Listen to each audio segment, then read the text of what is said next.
Jake Miller's hands shook as the metal chains cut into his wrists. The courtroom around him looked like something from a nightmare. Walls made of glowing crystal stretched up so high he couldn't see the ceiling. Strange alien symbols floated in the air, pulsing with cold blue light. The 3 judges sitting before him weren't human. Each one had 6 eyes arranged in 2 rows across their faces, and when they blinked, all 6 eyes moved together like shutters. Their skin looked like wet leather, and when they spoke, their voices sounded like snakes hissing. Jake tried not to think about his parents. 2 days ago, his mom Rebecca and dad Tom had been alive, laughing at the dinner table on their cargo ship. They were good people who smuggled medical supplies to planets the Empire had cut off from help. Now they were dead, their ship nothing but floating metal pieces in space. Human child, the center judge spoke, his voice making Jake's skin crawl. Do you understand why you are here? Jake lifted his chin. Even though he was scared, he wouldn't let them see it. Because you murdered my parents for trying to help sick people. The judges made a sound like angry cats. The one on the right leaned forward, his 6 eyes narrowing to slits. Your parents were criminals. Rebels who defied the Empire's law. They were doctors, Jake shot back. They saved lives. The center judge, who wore a name tag that said Supreme Judge Kralex, stood up. He was at least 9 feet tall, with arms that hung down to his knees. You speak with too much courage for someone so small. Perhaps the Shadowfang prison will teach you proper fear. Jake had heard whispers about Shadowfang prison, even on the Outer Rim worlds where he'd grown up. It wasn't a regular prison. It was a place between dimensions where the Empire sent its worst enemies to be torn apart by creatures so dangerous they couldn't be kept anywhere else. The beasts there have not fed in many cycles, Kralex continued, his lipless mouth stretching into what might have been a smile. They will enjoy fresh meat. A portal began opening behind Jake. It started as a tiny dot of pure black, then grew bigger and bigger until it was taller than a person. The air around it seemed to bend and twist, and Jake could hear a sound like reality itself being ripped apart. Wait, Jake said, trying to back away from the growing portal. I'm just a kid. I never hurt anyone. Your age matters nothing, Kralex hissed. You are human. Your species spreads like a disease, always helping others, always causing trouble. This will be broadcast across the Empire as a warning to others. 2 alien guards grabbed Jake's arms. Their hands felt like cold metal, and they were strong enough to lift him off the ground without effort. They dragged him toward the portal, and Jake could feel the cold emptiness pulling at him. My parents died helping people, Jake shouted over the sound of the tearing portal. That's not a crime. That's being human. The guards threw him into the darkness. Jake felt like he was falling through ice-cold water, tumbling end over end through nothingness. The fall seemed to last forever, but finally he hit something solid. The ground beneath him felt like burned stone, still warm from some ancient fire. Jake's whole body hurt from the impact, but he forced himself to sit up and look around. He was in a vast cave with walls that glowed faintly red, like dying coals. Then he heard breathing. Not human breathing, but something much larger. The sound echoed off the cave walls, slow and deep like a sleeping mountain. Jake's eyes adjusted to the dim light, and he saw shapes moving in the shadows. Huge shapes with wings and claws and eyes that glowed like molten gold. Dragons.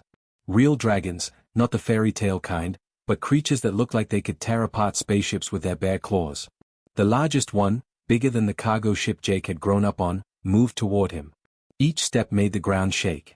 Jake wanted to run, but there was nowhere to go. The portal had closed behind him. But then something strange happened. Instead of attacking, the dragon lowered its massive head and looked at Jake with those ancient golden eyes. There was intelligence there, and something else. Sadness, maybe. Or hope. When the dragon spoke, its voice was like thunder rolling across distant mountains.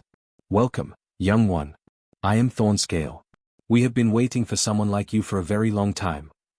Jake woke up to the sound of Thornscale's deep breathing, just like he had every morning for the past 3 months. The first week in this strange prison had been the hardest of his life. He'd cried himself to sleep thinking about his parents, wondering if he'd die alone in this dark place. But the dragons weren't what the Empire said they were. They weren't mindless beasts hungry for blood. They were teachers, warriors, and wise beings who had been locked away for doing something Jake understood completely, protecting their children. Thornscale had explained it on Jake's second day.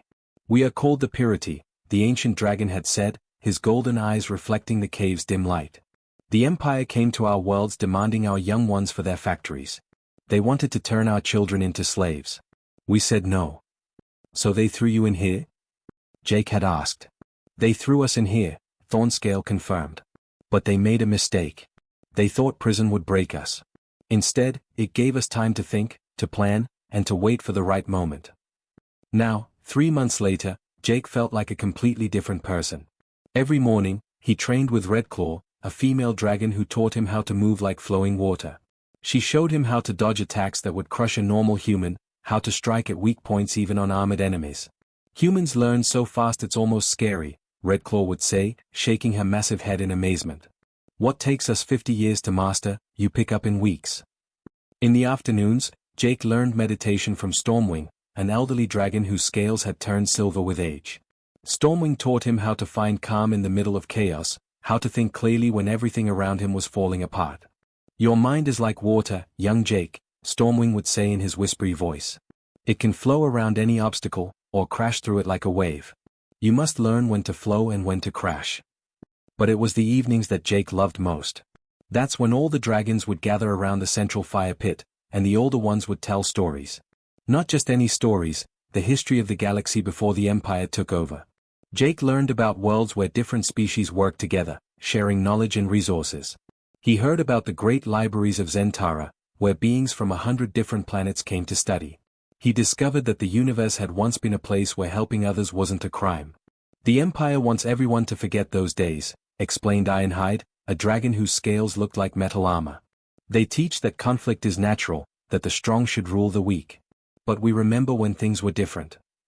During his second month in the prison, Jake noticed something strange happening. The dragons started treating him differently. Not like a pet they were keeping safe, but like family. They asked for his opinions on strategy, listened to his ideas about fighting techniques, and even started teaching him their most sacred rituals. There was another human here once, Thornscale told him one evening. A rebel fighter named Lisa who got captured 5 years ago. She couldn't handle the isolation. The silence, the darkness, it broke her mind in just a few days. What happened to her? Jake asked. Thornscale's eyes dimmed. She stopped eating. Stopped talking. One morning, she just wasn't here anymore. The prison dimension sometimes takes those who give up hope. Jake shivered. Why am I different?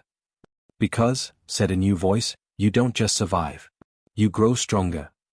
Jake turned to see Blaze approaching. Blaze was covered in old battle scars, with one eye missing and deep claw marks across his snout. He was the dragon's war leader, and he'd been watching Jake's training with interest. The Empire made broadcasts about you, Blaze continued. They thought showing a human boy trapped with monsters would scare other rebels. But their plan backfired. What do you mean? Jake asked. Thornscale's eyes glowed brighter. The broadcasts became the most popular entertainment in the Empire. But people aren't seeing what the Empire wanted them to see. Instead of a victim being terrorized by beasts, they see a young human learning, growing, becoming stronger alongside his dragon brothers. Jake felt a warm feeling spread through his chest. Brothers. The dragons called him their brother. Beings across the galaxy are watching you, Jake, Blaze said, settling down beside the fire. They see hope in your story. They see that the Empire's enemies aren't monsters, they're people fighting for what's right. They see, Thornscale added with something that might have been a smile, that sometimes the smallest person can change everything. As Jake looked around at the dragons who had become his family, he realized something important. The Empire had thrown him away, expecting him to die. Instead, they had accidentally created something they feared most, a human who truly understood what it meant to fight for others. Jake had been in the prison dimension for exactly 2 years when Thornscale approached him with a serious expression. The ancient dragon's golden eyes held something Jake had never seen before, nervousness. Today is your 18th birthday by human counting, Thornscale said, his deep voice echoing off the cave walls. Among the purity, this means you are ready for the trial of inner fire. Jake looked up from sharpening the dragonbone knife Redclaw had made for him. What kind of trial? The kind that either makes you stronger than you ever imagined, Stormwing answered from across the fire pit, or breaks you completely. The other dragons had gathered around them now. Jake could feel the weight of their attention, but it wasn't uncomfortable. These beings had become more than friends, they were the family he'd lost when the Empire murdered his parents. Every purity must face their deepest fears to become a true warrior, Blaze explained, his scarred face serious. We call it the trial of inner fire because it burns away everything false, leaving only truth behind. Jake stood up, feeling surprisingly calm. What do I have to do? Thornscale gestured toward a tunnel Jake had never noticed before. It led deeper into the prison dimension, toward a part of the cave that glowed with strange blue light. You must go alone, Thornscale said. At the heart of this prison lies a chamber where thoughts become real. You will face everything you fear most, everything that holds you back. If you survive, you will emerge changed.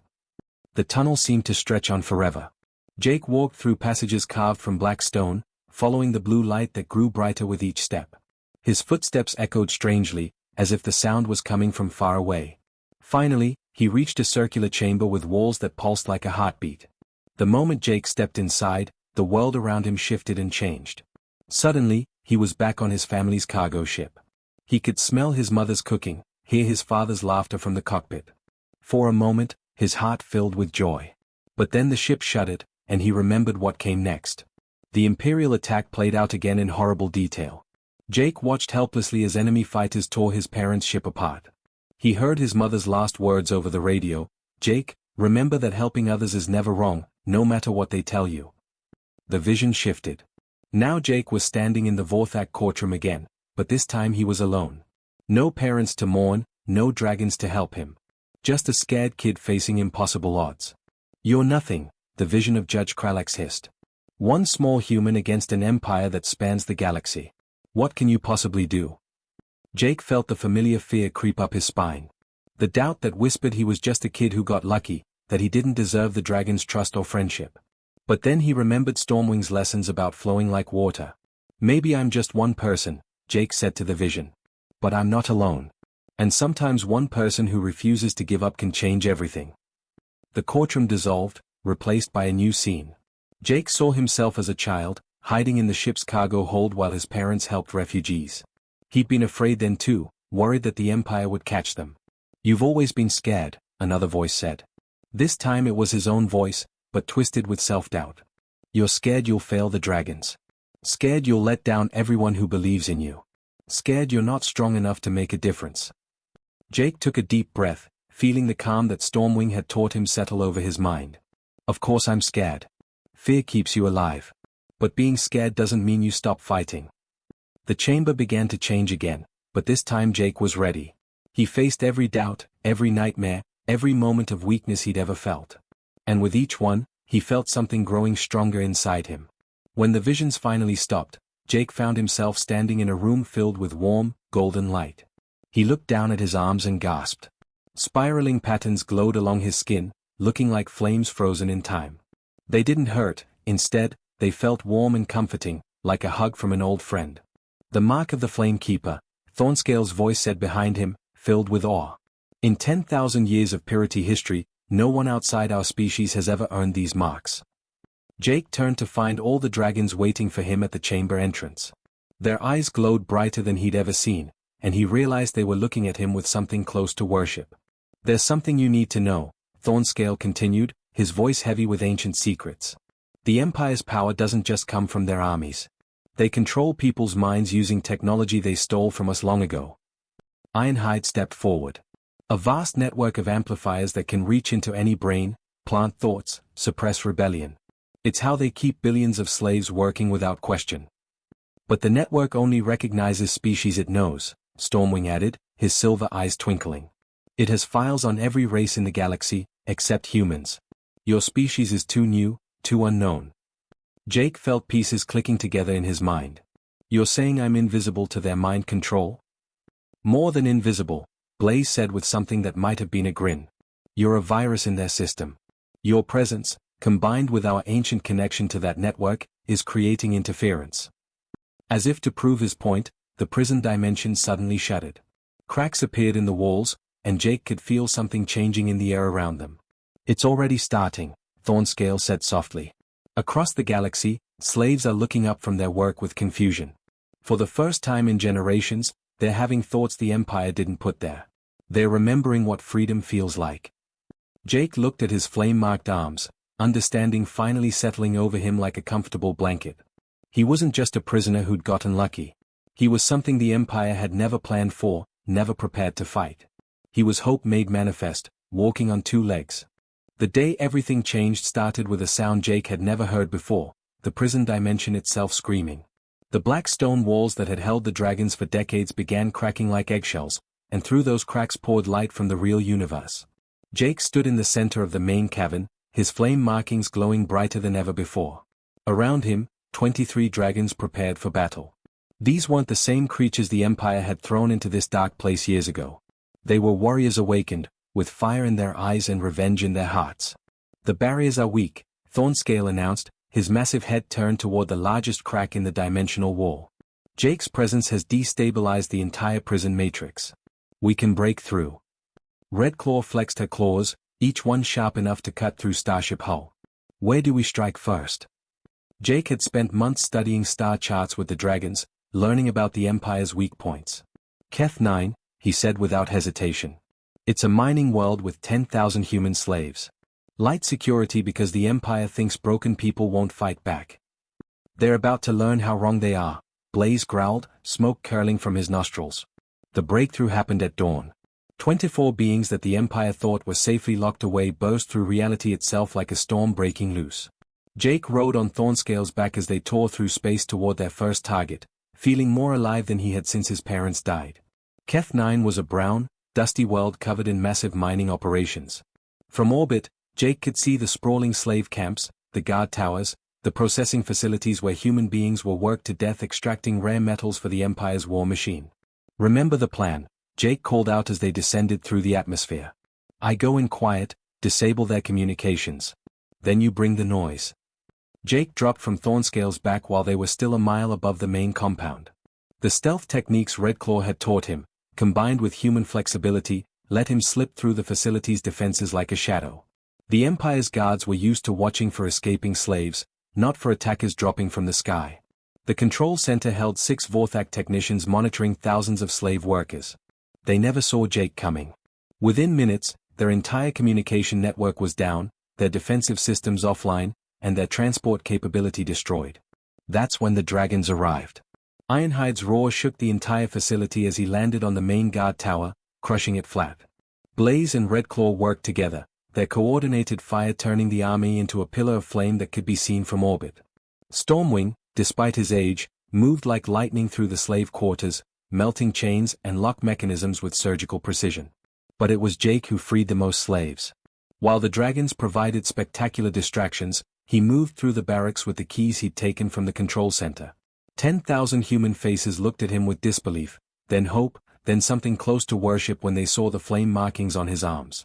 My name is Jake Miller, he told each group as he freed them. My parents died fighting the Empire, just like some of yours did. Today, we fight back. The slaves didn't just run when their chains came off. They grabbed tools, improvised weapons, anything they could find, and joined the fight.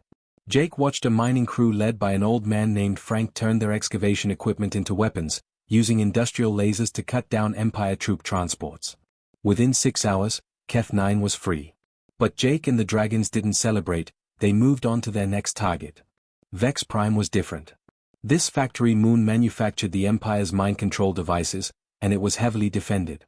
But Jake had learned something important at Keth 9, humans didn't need to be told how to fight the Empire. They just needed someone to show them it was possible. I'll take out their sensor array, Jake told Thornscale as they approached the moon's heavily fortified surface. Give me 10 minutes, then light them up. This time, Jake's infiltration was even smoother. He'd started thinking like a combination of dragon warrior and human special forces, using the best of both worlds. The sensor facility's guards found their systems failing one by one, never realizing that a single human was systematically dismantling their entire defensive network. When the dragons hit the main factory, it was with precision that would have impressed any military commander. Ironhide and Blaze destroyed the manufacturing lines while Redclaw and Stormwing focused on the guard barracks. Meanwhile, Jake led the factory workers, mostly humans and other enslaved species, in seizing the administrative complex. The sight of thousands of freed slaves working alongside dragons sent shockwaves through the Empire's command structure. General Korax, watching the battle reports from his flagship, couldn't understand what he was seeing. How is this possible? Korax demanded, his 6 eyes focused on the tactical display. One human child commanding dragons like they're his personal army. His aide, a younger Vorthak named Zilex, pulled up Jake's file. Intelligence reports say he's somehow bonded with the Purity prisoners. They're calling him the Flame Keeper. Impossible, Korax hissed. Dragons don't bond with other species. They're savage beasts. But the evidence was right there on their screens. Jake Miller, the boy they'd thrown away as entertainment, was leading the most successful rebellion in the Empire's history. And he was just getting started. The news spread faster than the Empire could contain it. On Earth, Jake's cousin Danny Miller organized massive protests, demanding the government do something to help human prisoners. On the frontier worlds, ship captains like Beth Rodriguez began smuggling weapons to rebel groups, inspired by stories of the boy who'd survived the dragon prison. Underground communication networks buzzed with a single message: the Flame Keeper had returned, and the age of the Empire was ending. From his command ship, General Korax watched his perfect order crumble, one world at a time. And somewhere in the back of his mind, he wondered if maybe the Empire had made a terrible mistake when they decided to throw away one human boy. The approach to Vorthak Prime was like flying into the mouth of a metal beast. The Empire's capital world bristled with weapons platforms, defense stations, and enough firepower to destroy entire solar systems. But Jake wasn't the same scared 16-year-old who'd been thrown into the dragon prison 3 years ago. He stood on Thornscale's back as they descended through the planet's atmosphere, watching rebel ships engage the orbital defenses. Ships flown by humans, freed slaves, and even some former Empire soldiers who'd switched sides after seeing what Jake and the dragons had accomplished. The palace is dead ahead, Thornscale called over the sound of battle. Around them, Redclaw, Blaze, Ironhide, and Stormwing flew in perfect formation. These weren't just dragons anymore, they were Jake's family, his brothers and sisters in the truest sense. The Imperial Palace looked like a mountain made of black metal and red crystal. It rose from the center of the capital city like a dagger pointed at the heart of the sky. Jake could feel power radiating from it, the same twisted energy that had kept billions of beings enslaved across the galaxy. The control center is at the bottom, Jake shouted to his dragon family. We have to get through the Emperor's personal guard first. The palace defenses opened fire as soon as they came within range. Energy beams thick as tree trunks reached up to swat them from the sky, but Jake had learned to think like both human and dragon. He guided Thornscale through impossible maneuvers, dodging between the blasts while the other dragons provided covering fire. They landed hard on the palace's main platform, crushing several guard posts under their impact. Imperial soldiers poured out of every doorway, their weapons blazing. But these weren't the same dragons who'd been locked away in hopeless isolation. They fought with purpose now, with someone worth fighting for. Jake leaped from Thornscale's back and hit the ground running. His flame markings blazed like miniature suns as he moved through the Imperial forces. 3 years of training with the dragons had made him into something the Empire had never faced, a human who fought with dragon fury but human cleverness. A squad of elite guards tried to surround him, but Jake used a technique Redclaw had taught him. He flowed like water around their attacks, then struck back with the focused power of dragon fire. The guards' armor, designed to stop conventional weapons, couldn't handle the concentrated heat that poured from Jake's marked hands. The entrance is clear, Jake called to his dragon brothers. Let's finish this. The journey through the palace felt like descending into the Empire's dark heart. The walls were covered with trophies from conquered worlds, entire civilizations reduced to decorative objects. Jake's anger burned hotter with every step. Finally, they reached the throne room. It was a vast chamber carved from a single piece of black stone, with a ceiling that stretched up so high it disappeared into darkness. And at the center, sitting on a throne made from the bones of unknown creatures, was Emperor Kronks. Jake had expected the ruler of the galaxy's most evil empire to look like a monster. Instead, Kronks looked almost human, except for the fact that his skin seemed to shift and flow like liquid metal. His eyes held the cold intelligence of someone who'd crushed countless worlds under his heel. So, Kronks said, his voice echoing strangely in the vast chamber, the human child finally comes home. Do you think your small rebellion matters, Jake Miller? Jake stepped forward, dragon fire dancing around his fists like living things. Behind him, his dragon family spread out in a protective formation. I think you made a mistake when you decided to throw away a kid whose parents died helping others. Kronks laughed, a sound like breaking glass. Your parents were fools who died for nothing. Just like you will. The Emperor rose from his throne, and Jake realized why his skin moved like liquid. Kronks wasn't really one being anymore, he was sustained by the life force stolen from countless worlds, constantly shifting and changing as he absorbed more power. I have lived for 1,000 years, Kronks said, growing larger with each word. I have crushed rebellions across the galaxy. What can one human child do against me? Jake smiled, remembering something his father used to say. You forgot what happens when you corner something with nothing left to lose. The battle that followed shook the entire planet. Krunks fought with the stolen power of worlds, throwing energy that could have leveled cities. But Jake fought with something more powerful, the love of family and the desperate hope of billions who dreamed of freedom. Jake used every technique the dragons had taught him, but he also used his human ability to adapt and improvise. When Krunks' attacks came too fast to dodge, Jake found ways to redirect them. When the Emperor's power seemed overwhelming, Jake found weak points that only human cleverness could spot. The turning point came when Jake realized something crucial. Krunks' power came from the same network that controlled minds across the galaxy, the stolen purity technology. And Jake's flame markings gave him a connection to that network. Instead of trying to destroy the Emperor directly, Jake reached out with his marked hands and touched the control systems themselves. For a moment that felt like forever, his consciousness expanded across the galaxy. He could feel every enslaved mind, every suppressed dream, every spark of hope that the Empire had tried to crush. And then, instead of using the network to control, Jake used it to free. The change was instant and galaxy-wide. On 1,000 worlds, slave collars deactivated. In 1,000,000 factories, workers looked up from their tasks and remembered who they used to be. Across the Empire, minds that had been locked in artificial obedience suddenly burst free. Emperor Krunks screamed as his source of power evaporated. Without the stolen life force of enslaved billions, his body began to collapse in on itself. What have you done? He gasped.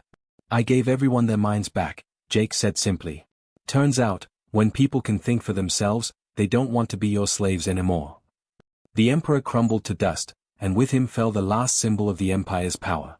In the days that followed, Jake was offered leadership of the new galaxy.